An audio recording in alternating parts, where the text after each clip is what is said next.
Hello and welcome everybody to the first ever official Fantasy Simpletons Fantasy Football Show. I'm your host here today, Kyle Fridland, joined by my brother and co-host, Jacob Fridland, and we are just a couple of simpletons. It's just what we are. That's just what we are, man. It's who we do. How you doing today, Jake? I'm doing well. How are you, Kyle? I'm doing pretty good. It's a pretty good day. It's an early day. Yeah. And it's a good day to talk about some football. We're deep in the middle of training camp. In fact, tomorrow is going to be the Hall of Fame game. So football is back. Yep. So it's time to get our thoughts across. It is time for us to look at as many teams as we possibly can. Today we want to try to break down the AFC. All the teams of the AFC, the major players that we want to talk about, some of the minor players that we wanted to talk about. And we will get the NFC as well down the road in a future video. Is there anything else you want to add, Jake?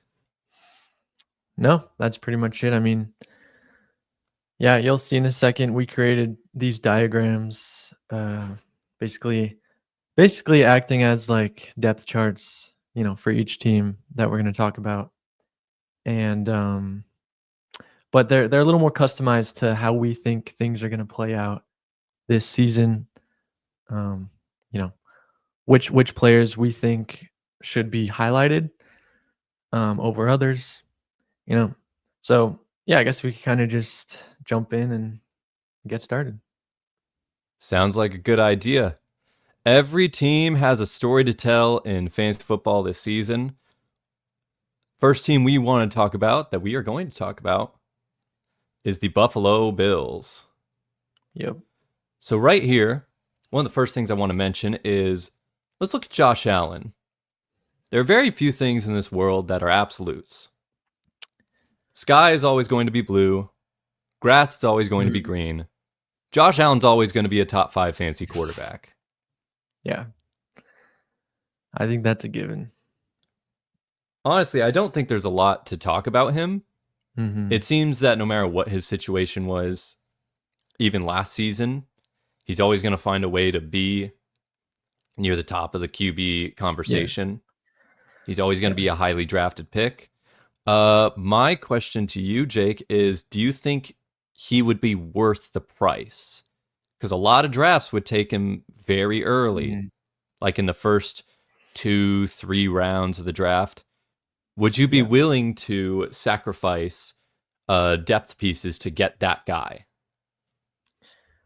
Yeah, I mean, it's a tough one, right?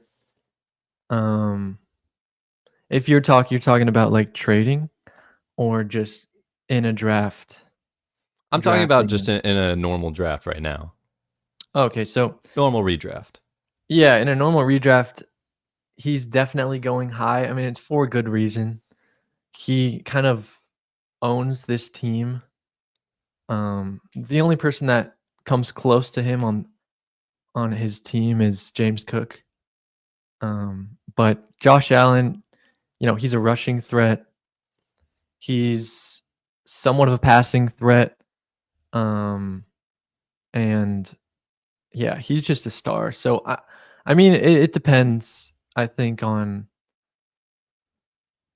I think there are a lot of other quarterbacks you can get in like a regular redraft a lot later that would do very well, but I think it's just tough to compete with Josh Allen. I think he's like top 3 fantasy QBs. Top 3, I think he's top 5 fantasy assets to have. So I don't know. If you're willing to pay the price, I guess, drafting him really early, go for it. But I think personally you could wait to get some good QBs. Yeah. He kind of feels like a perennial guy. Like a guy like what Peyton Manning used to be, where you never are worried when you draft him. Like you always feel safe and secure. Yeah. But now speaking about him, how about we speak about who he's throwing to? Mm-hmm. Because there was a lot of discussion last season with when they lost Stephon Diggs of, oh, who's going to be the big weapon to Mm-hmm. emerge from this offense? Well, not really anybody from last season. He still managed to be great Josh Allen, but if we Yeah. look at the receivers in the depth chart here, there was not really anybody that stood out. There are flashes, you know. Khalil Shakir is Mm-hmm. lower end, like consistent player, but not a top end wide receiver. Keon Coleman had moments, but got injured. They brought in Josh Palmer this season from the Chargers. Mm-hmm. Uh, if you were to get any of these receivers, who are you thinking about?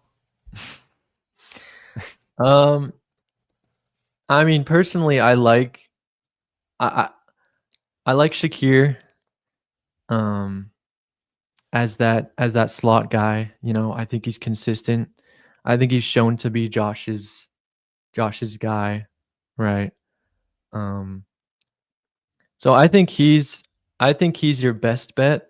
But if you want to take a chance, it's looking like, you know, Keon Coleman and Josh Palmer are competing for that X receiver, you know.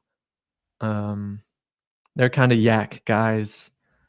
Yeah, So I don't know. It's tough, but I think Shakir is definitely, in terms of last year's production profile, he's the guy. Though I do like Keon, and Josh is kind of popping off in training camp now, so um, a little early to tell, to be honest. But you know, I also think that the running back game is a little bit stronger, you know, because yeah, Josh likes to pass it to James Cook, you know, Ty Johnson from time to time, but um, yeah, it's very much a um, it's very much an RB like wide receiver type. They're very pass catching heavy, I guess you could say, yeah. They're also a very for the run running heavy back. team too.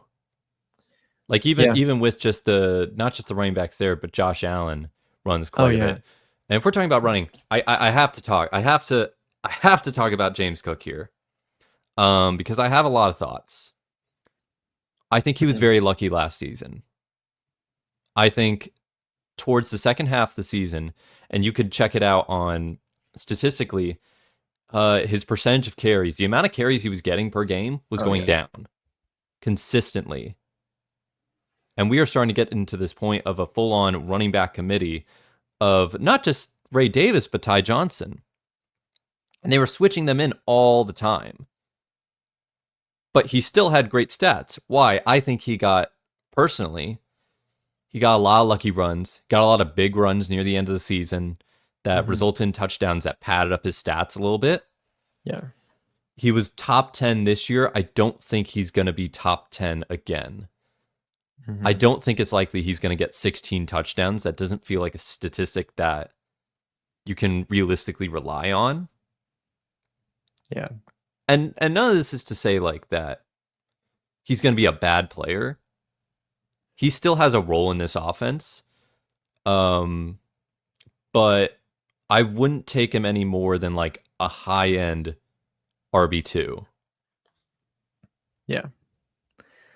Yeah, I agree. The touchdowns were just insane for James Cook. It's tough to produce that, you know, year after year.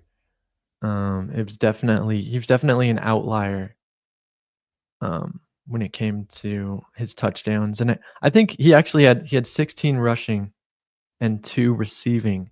So it's a total of Mm. 18 touchdowns. And that's the most out of any running back, I think last year, right? Yeah, Pretty sure. it had to be. Mhm. Yeah, so the bulk of his fantasy points came from those touchdowns. Um, but I mean, you know, I think they're gonna use him.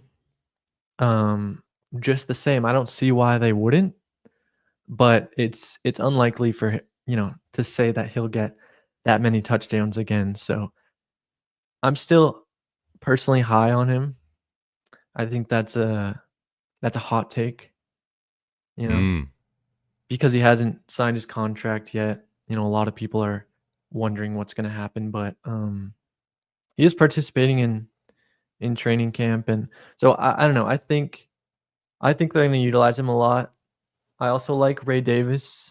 He's a great handcuff, um, and more of a rusher than Ty Johnson's. More of a pass catcher there. Um, but yeah, I like James Cook. So I like him too. I just think personally, especially with the contract talks, he scares the crap out of me right now. yeah, just just from having him last season. Um, the only other person worth talking about right now is Dalton Kincaid, who a lot of people thought out of all of the weapons could emerge as Josh Allen's number one, but it didn't really happen last year. They didn't mhm. have particularly great chemistry. They missed on a lot of throws.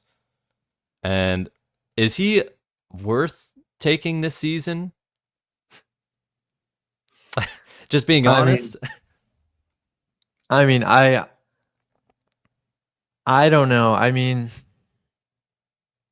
it's tough because I think he's right up there with Keon Coleman and Josh Palmer. Like he's a bigger guy that can catch those balls, get some yards after the catch, and Catch him. I don't know. But it is tough with how much Josh runs and how much they like to use, James Cook, Ray Davis. So it's a tricky one. I still like him. I think he's a great player, you know. But it's just tough to tell what his usage will look like this year. This- Yeah. We'll have to This see. might just be a wait and see situation. The offense is still Yeah. going to be great. It's going Mhm. to be very productive. We just don't know if it's going to be very productive for fantasy. Yeah, exactly. But you Yeah. know what?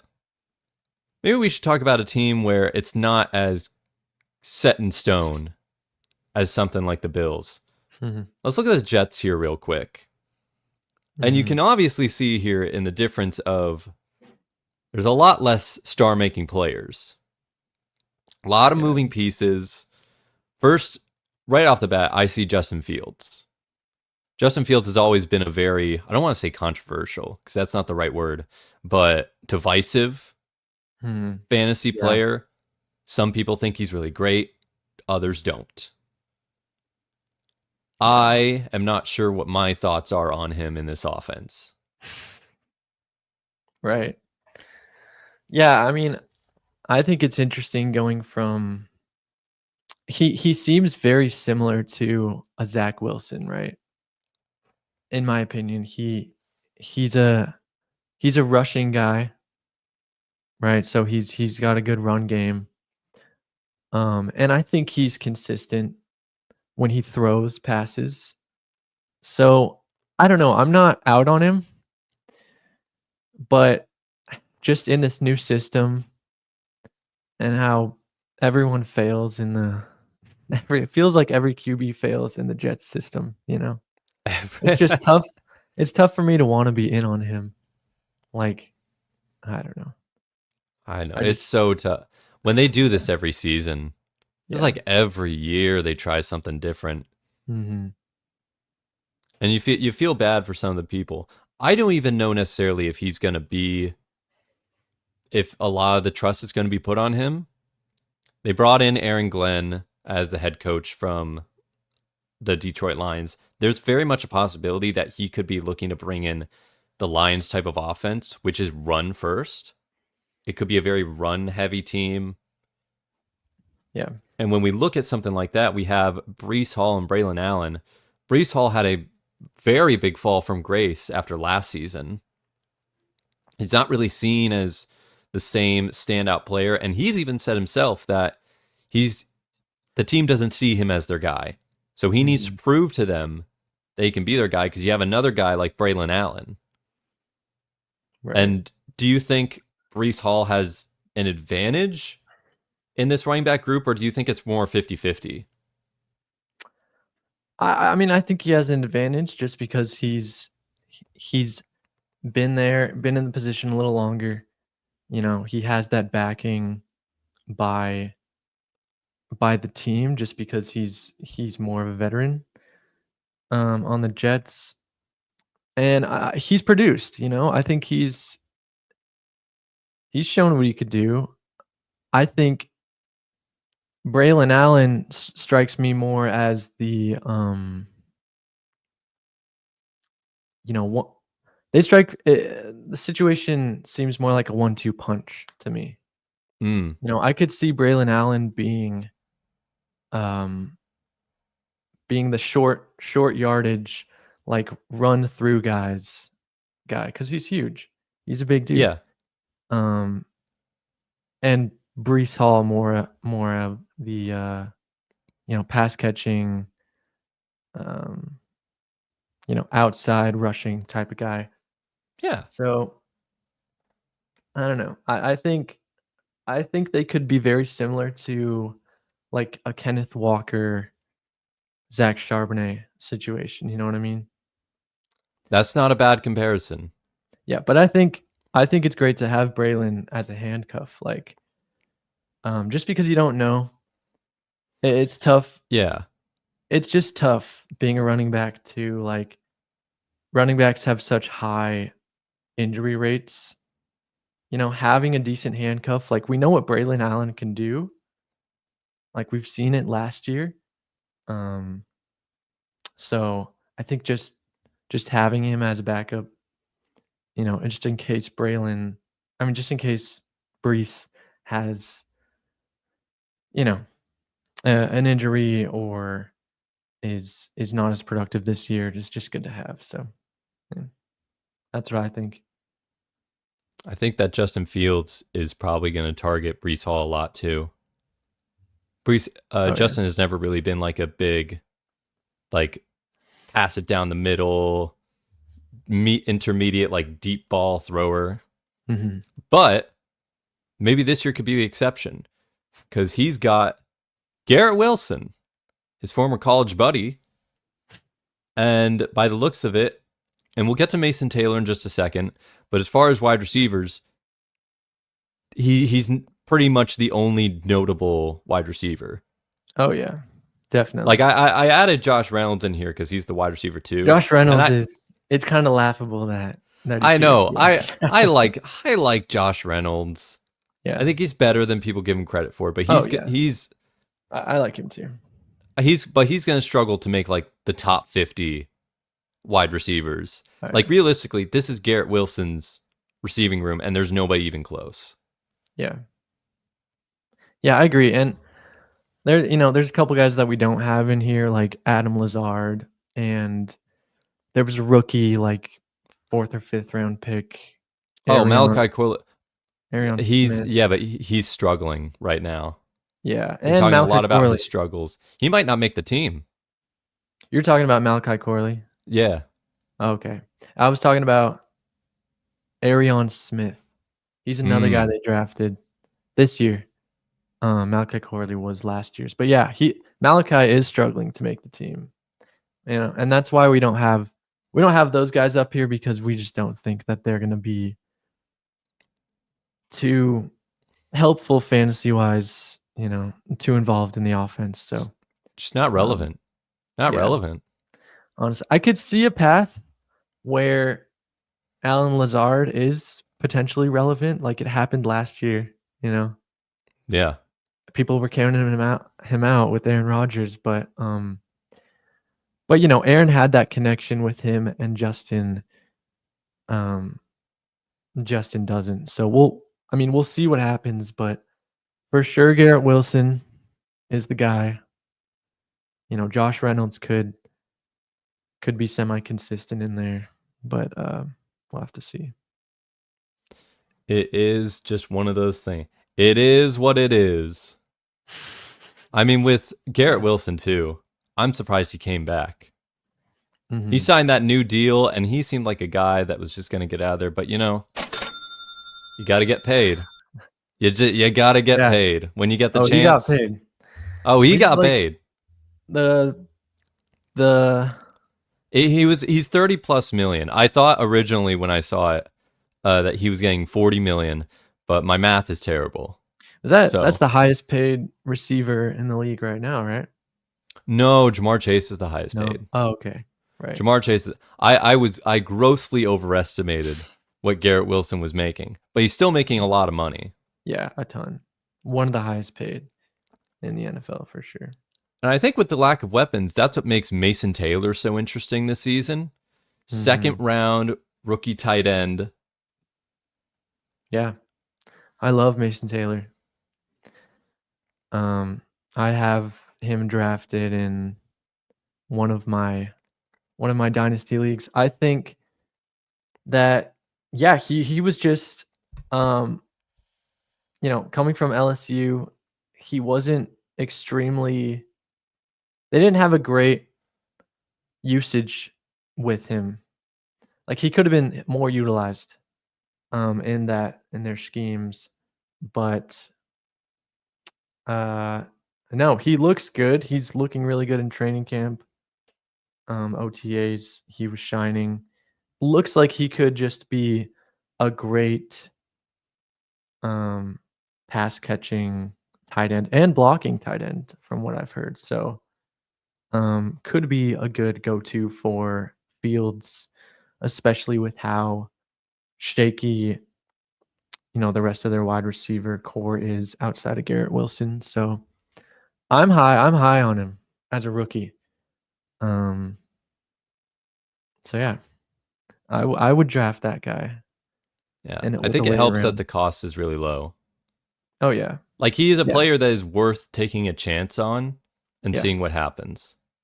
Mhm. Yeah, he's positioned as like the third best rookie tight end in Yeah, terms of which is way startups. lower than the other two. Oh yeah. Like Yeah. he's not It's even still way considered lower than in the same realm. Tyler Warren and Colston Loveland, but still he has a lot of potential and he looks great. So, you know, But worth a shot, I think. man, somebody's got to do it. Somebody's got to catch the ball here. Yeah, somebody does. They don't have I think who their tight end was Tyler Tyler Conklin, right? Conklin, And he's not even here anymore. So, I'm and not we're going to even talk about him a little later. yeah. Yeah, Yeah, he got traded, but, yeah, so it's pretty much a wide open tight end room. So, seems like Mason should take the cake, yeah. Don't moving you worry, forward. we'll get to him. Yeah. But maybe it's time to if we're going to talk about tight ends. I mean, this is before we get to this, we just need to mention this real quick. Mhm. I feel like it is particularly important to talk about this next team. I want to talk about the tight end first. Mm. It is the Miami Dolphins with Darren Waller. So during Darren this Waller. offseason, if you haven't been keeping up, Jonnu Smith got traded to the Pittsburgh Steelers. He is now a member of the Pittsburgh Steelers. We're going to talk about that in a little bit, but right now, I want to talk about Darren Waller, who is now the starting tight end for the Miami Dolphins at 32 years old. Hasn't played football in 2 years. Mhm. Retired originally because he wasn't motivated. Now I guess he is motivated. You sure about that? You sure about that? You sure Yeah. about that? I I mean, just is he what are it's we doing interesting. here? What are we I doing don't here? know. I don't know, man. I mean, I know he had some connections on the coaching staff. It was someone from the Raiders, I think. Yeah, I think it might have been uh I could be totally wrong. It could be a Yeah. coordinator. Mhm. Oh, yeah, no, I think it's one of the coordinators. Um, I'm just blanking on his name right now, but yeah, I think, and he had good years, back in the day. He had was a good year. he had one really good year, but then fell short, the other years with injuries and just behavior problems and whatnot. So I don't know. I mean, like prospect wise, he's got a good build. He's huge. He's like 6'4", 6'5". Just a massive guy, and apparently he looks really fit and healthy in training camp. So I don't know. It's kind of funny that they got him just because he did retire, but I wouldn't count him out. I just wouldn't I just wouldn't start him, unless you see some type of production. The only reason people should be intrigued by Darren is because they had Johnny Smith, and Johnny Smith went off last year, man. Okay? He really Johnny did. Smith He was pretty much out legit. of nowhere. Yeah, pretty much out of nowhere. So, I think people are thinking, he could just fill that role that Johnny played because they're similar um prototypes.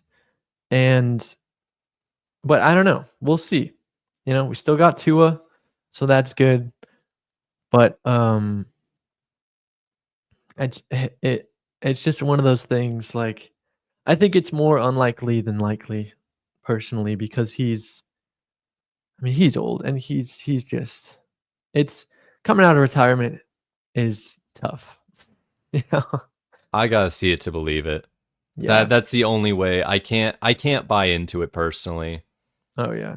If someone else can, more power to you, but just get some help. Yeah. Yeah. And Get some help. Get a couple guys in there. Get exactly. get a few Mason Taylors. See, exactly. We don't know. They could trade for someone. It's Some people have been saying Noah Fant. I have seen that lately. Yeah, Noah Fant Yeah. could be good. I've heard some Luke Schoonmaker now that Jake Ferguson signed his contract. There's a bunch of Oh man. possibilities. Man, I'm so scared of the Schoonmaker. Dude, Schoonmaker's good. That man produced a little bit when Jake. I know. It's a clear downgrade.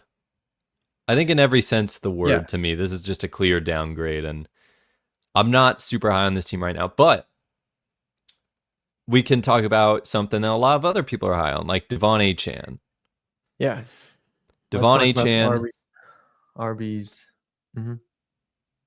probably top 10 running back, 3 down back. He's going to get a lot of touches. When Tua is playing, and this is key, because I remember last season when Tua went out, the offense just completely crumbled, and it affected him too. When on paper, it should have been amazing for him because he was getting all the touches. So I think he's going to be great, barring Tua injury. Mm-hmm. But he also can get injured himself every now and then, so that's why I added Jalen Wright. Yeah, I agree. I think he's more of an injury-prone player, Devon. So it's great to have those. It's great to have Jalen as a backup. They also drafted. They drafted a player whose name I am blanking on, but Ollie Gordon. I think you're Ollie thinking Gordon, of Ollie yes. Gordon. Ollie Gordon, and he was actually, pretty good in college. So, it's good to have those handcuffs, like you were saying, with Jalen Wright. But I do think Devon is going to be electric this season if he doesn't get hurt. There's always the big if with some of these guys. So, yeah, great receiving back. Just super speedy dude. So high hopes for that guy. I think he's a great upper to mid running back that you can pick up. Yeah, I think that's going to be perfect. He'll probably be very available on most waiver wires you see. If your dynasty league is not too deep, I think he could be a good pickup candidate as well. But when we were talking about earlier with Darren Waller, Jonnu Smith got a lot of targets last season. Where are those targets going to go? There's a chance it could just go back to the wide receivers. Tyreek Hill was someone I drafted last year and was thoroughly disappointed. He did not feel like the same player he was in previous seasons. But it's weird, when you actually watch the games, it didn't look like he took a massive step back. It looked like either teams were covering him very well, the team wasn't targeting him very well. Could there be a chance with Jonnu Smith out that Tyreek Hill comes more back to form? Right. Yeah, and I think there's a large possibility. I think, that was a problem last year. The receiving core got pretty frustrated. Jalen Waddle, Tyreek Hill, it was like they weren't being targeted because Jonnu was taking the bulk of the targets. Whenever he popped off, it was like mid-season. They started getting less targets and Jonnu started being targeted more. And I don't know if that was just a result of the schemes that they were running, or or what, but I think we'll see. I think with Jonnu out, there's a lot more chance that they could be targeted, and I think they should, because they're good players. But it seems like Tyreek and Tua have this relationship that is always like, Tyreek's just such a deep threat. Yeah. He'll always go deep and try to catch those balls. And sometimes it doesn't work all the time. And they don't want Tua to get hurt. I think it just made more sense for Tua to pass quickly to like Jonnu last year. Focus more on short game with Jonnu Smith and short Devon game. Achane. Not having to get sacked too much, trying to wait for other receivers to be open. So I guess we'll see. I hope that they work the receivers in more. I think it's possible. And I'm also a big Jalen Waddle fan. I think he's a great route runner. And I know he gets hurt a lot. That's his thing. So he's a little bit risky there. But I think this could be a big step up for him, especially with Tyreek, getting older. He's winding down. Jalen wants that contract, I think this is a big year for him to prove himself. I, unfortunately, am going to disagree on Jalen Waddle. For me, he's a player that I've just seen over the years, and he just seemingly he's a little worse every time you see him, for me. He's like, oh, I always remember him being better. But imagine that every time you see him for 4 years. I think he started off really hot originally when he was a rookie and in his second year when Tyreek Hill first came in. But over the last couple of years, it's really been falling flat for him. I think with Jonnu Smith out, he could bump up a little bit, maybe get into the top 30 this year. But I don't think he's the player he once was or once showed the potential of being. Yeah, that's a fair take. Maybe we get a guy like Malik Washington in there. I actually personally, I've seen a little bit of Malik Washington. I like watching him play. I think there's a chance that he could take some targets as well. And you never know with Tyreek Hill getting older. Maybe he's a guy where if they see something in him, he could start to get a little bit more touches, take over a little bit more. Maybe if the other two aren't working, look for a new guy. Very true. Yeah, I like Malik too. He's a good route runner. He's got some crispy routes that we saw last season, but Crispy. Yep. But I don't know, just he is lower on the depth chart, so he's definitely someone that you just will probably wait on. You know, he'll be on the wire probably most of the season until he has one good game, and then people start noticing him. But I don't know, we'll see. We'll see. Hopefully, Tua, really targets his receivers this year. And yeah, I guess we'll see with those guys. But we're going to have to see. I mean, this team is at a bit of a crossroads right now. Yeah. Mike McDaniel is starting to get that point where he's on the hot seat. So this season, they got to show something. They got to show some results. Yeah. And if we're moving on here, the final team of the AFC East, we have the New England Patriots. And boy, there are a lot of receivers. This is a crowded wide receiver room if I have ever seen it. And these are just the guys I included. These are just the guys that stand out for any number of reasons. But there were more guys I could have added. There's so many receivers there. Yeah. I think there is a number of people to talk about. From what I'm hearing, the top four standing out right now are Stephon Diggs, Pop Douglas, Demario Douglas, Kyle Williams, and Kayshon Boutte. Right.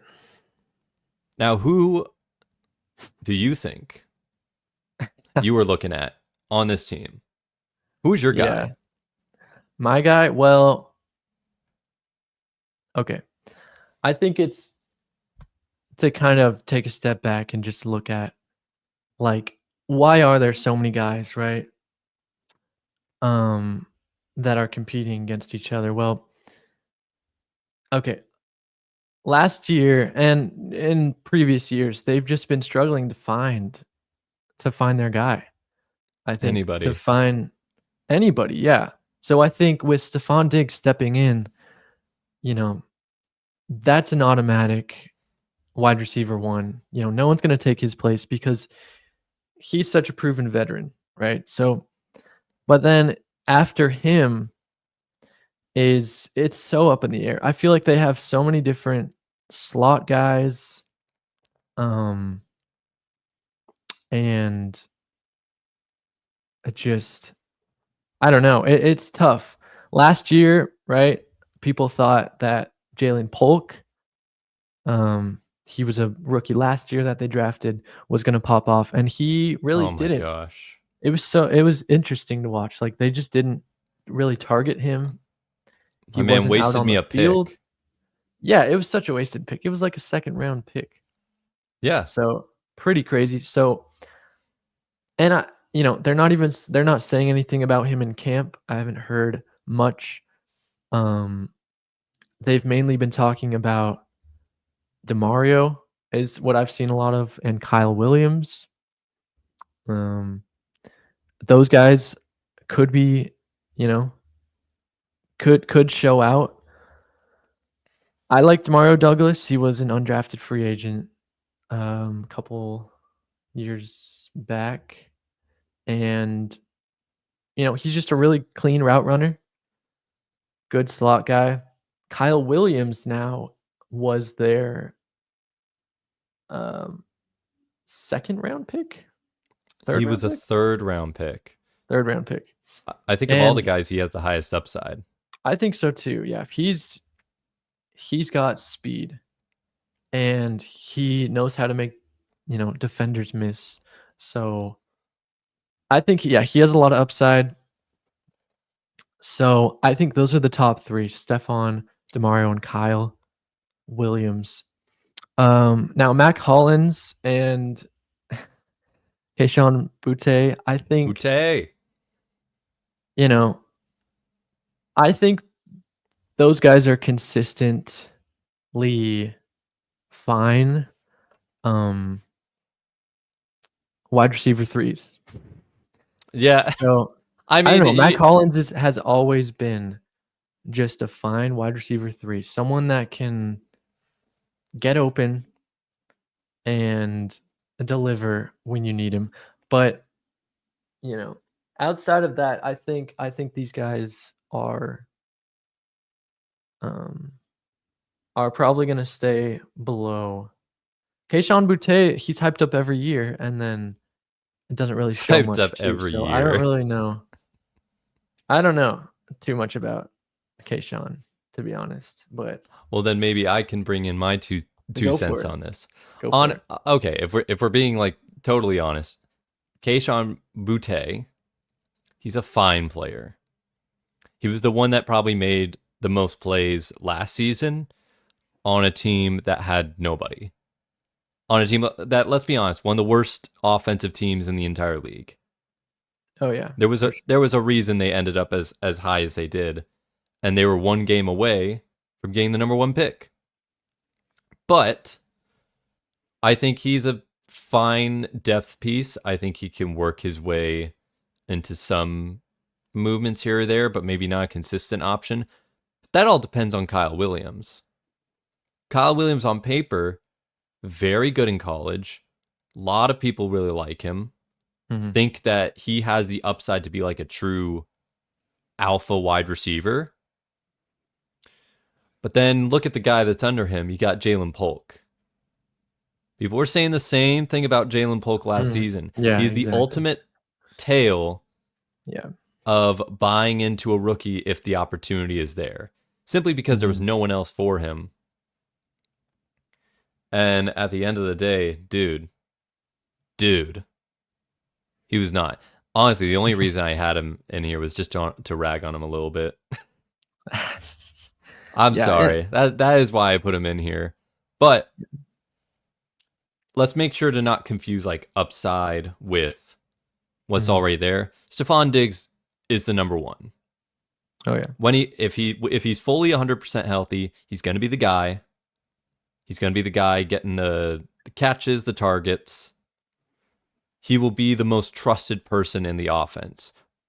Demario Douglas, I think, is an interesting player. I think he has some upside himself, but I think there's a ceiling with Douglas. I think he's a good player for what he can do. Yeah. And Matt Collins, I'm surprised. I mean, I know why they signed him. If he's healthy, he's a death piece. I think right now he's on the pup list, but he's gonna stay on the team because they just signed him. So I expect 5 of these 6 will be on the roster, and I probably think Jalen Polk is gonna get cut. Oh, Yeah. brother, this guy stinks. Yeah, well, I mean, we'll see. We will see. That's the talk of the highlight is of the episode is that we will see what happens because you know, this is all speculation before the season starts. It's pretty clear who the ones and sometimes the twos are, but the threes for the wide receivers are always pretty up in the air. So we will see with those guys, but going to Hunter Henry though, Mr. Consistent. He's interesting as like a lower end tight end. Yeah. I think every year Hunter Henry has been on the waiver wire at some point Yeah. in all of my leagues, but he always gets picked up and then dropped and then picked up because he's like he's just a consistent guy. I don't know what else to say. Like he gets open. He's a big body dude. And I think with just how inconsistent their wide receiver group has been over the years, he's just always kind of been there to pick up the slack a little bit. So I think he's a fine tight end. If you need a pinch tight end, I think he'd do the job. But now with these hopefully more contending wide receivers, we will have to see how his value holds up, I think. But yeah, he's always been a pinch guy, so All reliable. He's not a tight end anyone ever really thinks about too hard, but he's yeah. always there. Yeah. There's always one team that's got him. There's always one team that's like, you know what? I don't care. Mhm. My tight end room might not be great, but I got Hunter Henry, Right. and I'm rolling with Hunter Henry all the way to my grave. Exactly. And I think that's I don't know how about we all should. the way to your grave, but I don't know, man. I think we should live our life the way Hunter Henry lives his life. I'm sure he's a great guy. dude, I'm sure I'm sure he was a straight A student in high school. I'm sure he was just Yeah. the best. Hey, man. But Could be. I want to talk about my guy Yeah, go for it. real quick. If we talk about the running backs, I have really started to fall in love with Travion Henderson. Mm-hmm. I think this guy freaking slaps as a player. I think he's great. He's a 3-down back. He can play as a 3-down back. The comments that Mike Vrabel made is he's the best pass blocker that I've ever seen from a rookie coming out of college. That is very high praise. Or it just shows how bad pass blockers are as rookies. But I think he's someone that he's going to be in a timeshare with Stevenson. Yeah, exactly. I was going to say, how do you think it's going to play out between him and Ramondre? Because Ramondre, in my opinion, he's a decent running back. Like he's not a bad running back. I don't think he's bad. I think it's more he's under average to me. There's not too much that's special about him. Yeah. You know what I mean? Like I think he can get the job done if needed, and he has. And for fantasy wise, like he's a decent ad, a lower end running back, but definitely one that you could put in your flex position, or I wouldn't say RB2. I think there's better options, but yeah, definitely now that he's competing with, or not competing, but they're probably going to be in a timeshare, like you said. It's tough to compete with pass catching guys if that's what the team wants to do. Yeah. Like if Travion's really a good pass catching back, I think Ramondre is a decent pass catching back, but the speed that Travion has is just, it's next level when you look at a running back prospect. So that's what he was known for in college, So I think it will take time. Yeah. But at the end of the season, I'm optimistic and hopeful that it's going to look like, okay, this is Henderson's job now. Yeah. Not saying that Ramondre is probably written off completely. They signed him to a new deal last year. It's not totally out of the realm of possibility that they keep him around for a couple of years. But I think either Travion shows that he's the guy, that he can handle it, or Ramondre doesn't. And the only way I think he can do that is he has a fumbling issue. Mike Vrabel is a very hard-headed, he's a football coach. Fumbling is not a thing that they are going to allow. So if that starts becoming an issue, that's right. I think it could affect his touches. I think it could give Travion Henderson more wiggle room to try to separate himself. Definitely. I think they're going around the same place in the draft. And if that's the case, take Henderson. But take him knowing that it's more of a later get. That it's more of a guy that you think is going to be great later on into the season rather than early. That there's going to be some growing pains. Oh But yeah, I believe enough in the talent that he's going to get there. yeah. And I think to kind of give a comparison, Travion and Quinshon Judkins, right, went to college together, and they were kind of a 1-2 punch, right? Travion being the speedy pass catching guy, and Quinshon being the you know pumble, like take it down the middle type goal line guy. And I think that could be a similar situation here. You know, Yeah. Also similarly to the Lions, David Montgomery and Jahmyr Gibbs situation. I think they could each have their role on the offense, and I think more teams are moving towards this kind of um, you know, handcuff like two running back playbook situation. So yeah, I think Travion could definitely impress. Not sure how long that'll take for him to kind of step into the spotlight more than Ramondre, but I see them both doing fairly well this season, and then after that, we'll see what happens. But yeah, Yeah, I mean, it's an exciting offense. There are a few teams every year that get some excitement behind them because they're new and it feels like they're starting to put something together. And yeah, I think we have to credit some of that to Drake May. Now, the team was terrible last year, but the one shining example out of that is Drake May. I think if you watched him play, you could see this guy has it. He's a playmaker. He can make moves. He's tough to hit.